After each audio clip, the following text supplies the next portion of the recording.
ഇന്ന് വലിയ രീതിയിലുള്ള ഒരു പ്രതിഷേധ യോഗം നടക്കാൻ പോവുകയാണ് ചെന്നൈയിൽ. ലോക്സഭാ മണ്ഡലങ്ങളുടെ പുനർനിർണയം ഏകപക്ഷീയമായി നടപ്പാക്കാനുള്ള കേന്ദ്ര നീക്കത്തിനെതിരെ ദക്ഷിണേന്ത്യൻ സംസ്ഥാനങ്ങളിലെ മുഖ്യമന്ത്രിമാരെല്ലാം പങ്കെടുക്കുന്ന വലിയ രീതിയിലുള്ള പ്രതിഷേധ യോഗം. അബ്ദുൾ റഷീദ് ചേരുന്നുണ്ട് ദില്ലിയിൽ നിന്നും. ഗുഡ് മോർണിംഗ് കേരളത്തിനൊപ്പം. Rasheed, good morning.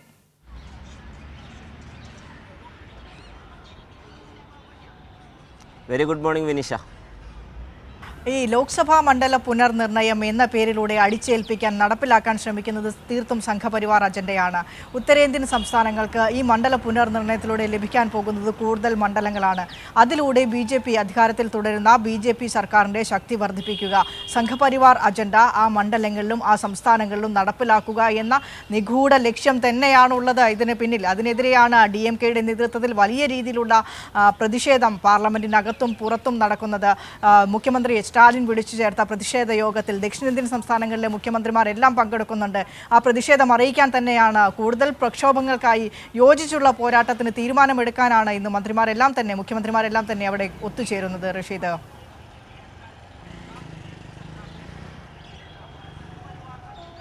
വിനിഷ സൂചിപ്പിച്ചതുപോലെ തന്നെ ജനസംഖ്യാടിസ്ഥാനത്തിൽ ലോക്സഭാ മണ്ഡലങ്ങളുടെ പുനർനിർണയം നടത്തുന്ന കേന്ദ്ര സർക്കാരിൻ്റെ നീക്കത്തിനെതിരെ വലിയ രീതിയിലുള്ള പ്രക്ഷോഭം തീർക്കാൻ തന്നെയാണ് ദക്ഷിണേന്ത്യൻ സംസ്ഥാനങ്ങളിൽ നിന്നുള്ള നേതാക്കളൊക്കെ തന്നെയും തീരുമാനിച്ചിരിക്കുന്നത്. ഇതിൻ്റെ ഭാഗമായാണ് ഇന്ന് ചെന്നൈയിൽ വെച്ച് യോഗം ചേരുന്നത്. പ്രത്യേകിച്ചും പ്രതിപക്ഷ ഭരണത്തിലുള്ള നേതാക്കന്മാരൊക്കെ തന്നെയും ഈ യോഗത്തിൽ പങ്കെടുക്കുന്നുണ്ട്. പ്രത്യേകിച്ചും ദക്ഷിണേന്ത്യൻ സംസ്ഥാനങ്ങളായിട്ടുള്ള കേരളം, തമിഴ്നാട്, കർണാടക, അതോടൊപ്പം പഞ്ചാബ്, ഒഡീഷ തുടങ്ങിയ സംസ്ഥാനങ്ങളിൽ നിന്നുള്ള ൊക്കെ തന്നെയും ഈ യോഗത്തിൽ പങ്കെടുത്തും. നേരത്തെ ഇതിൻ്റെ യോഗത്തിനായി വിവിധ സംസ്ഥാനങ്ങളിൽ നിന്ന് നേതാക്കളൊക്കെ തന്നെയും എത്തിയിട്ടുണ്ട്. കഴിഞ്ഞ ദിവസം കേരളത്തിൽ നിന്ന് മുഖ്യമന്ത്രി പിണറായി വിജയൻ, അതോടൊപ്പം പഞ്ചാബ് മുഖ്യമന്ത്രി ഭഗവത് മാൻ തുടങ്ങിയവരൊക്കെ തന്നെയും യോഗത്തിൻ്റെ ഭാഗമായി കഴിഞ്ഞ ദിവസം തന്നെ ചെന്നൈയിൽ എത്തിയിട്ടുണ്ട്. അതോടൊപ്പം വിവിധ സംസ്ഥാനങ്ങളിൽ നിന്ന് നേതാക്കളൊക്കെ തന്നെയും ഇതിനോടകം എത്തിയെന്ന് തന്നെയാണ് നമ്മൾ മനസ്സിലാക്കുന്നത്.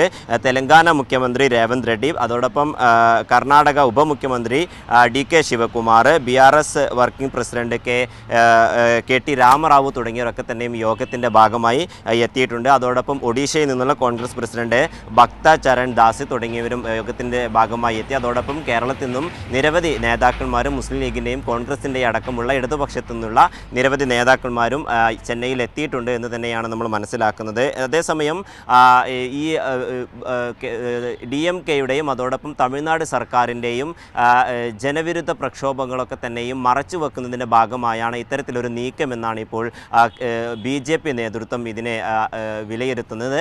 എന്തായാലും ഈ കേന്ദ്രത്തിൻ്റെ ഈ ശ്രമത്തിനെതിരെ വലിയ രീതിയിലുള്ള പ്രക്ഷോഭം തന്നെ തീർക്കാനാണ് ദക്ഷിണേന്ത്യൻ സംസ്ഥാനങ്ങളിൽ നിന്ന് നേതാക്കളൊക്കെ തന്നെയും തീരുമാനമെടുക്കുക. എന്തായാലും 2035 വരെ ഏതെങ്കിലും തരത്തിൽ ഇതുമായി ബന്ധപ്പെട്ട നീക്കങ്ങളിലേക്ക് കടക്കാൻ കേന്ദ്രത്തെ അനുവദിക്കില്ല എന്ന ഉറച്ച തീരുമാനത്തിൽ തന്നെയാണ് ദക്ഷിണേന്ത്യൻ സംസ്ഥാനങ്ങളിൽ നിന്നുള്ള മുഖ്യമന്ത്രിമാരും അതോടൊപ്പം മറ്റു നേതാക്കളും എത്തിയിരിക്കുന്നത്. എന്തായാലും കേന്ദ്ര സർക്കാരിനെതിരെ നിയമപരമായും രാഷ്ട്രീയപരമായും പോരാടുമെന്ന് തന്നെ തീർച്ചയായും ഈ യോഗത്തിൽ അത്തരത്തിലൊരു തീരുമാനമുണ്ടാകുമെന്ന് തന്നെയാണ് നമ്മൾ പ്രതീക്ഷിക്കുന്നത്.